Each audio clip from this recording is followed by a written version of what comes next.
কেরা তুই আমার কেন শুনলু কে? আরে বন্ধু মজা হইলে মেয়ের কি হইলে কি মজা হলো? দাঁড়া, তোর মজা আমি দেখাইতেছি। रुको जरा।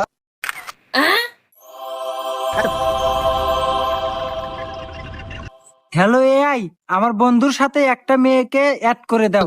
এক এক কাজে দেন আপনার সব কি হয়? সারা দিন খালি গেদিকের পিছনে ঘুরবো আর খালি হাতে খাইবো। এবা কেদা এগেতি কি রে বা এই গেদি আপনার সাওলের প্রেমিকে সারা দিন খালি টোটো কোম্পানির মতো ঘুরে আর খালি টাকা খরচ করে। আরাম জাদা আজকে বাইদা সুখ দায়িত্ব কই আমার কি আবাসই ঢালে কোনে আসুক আজকে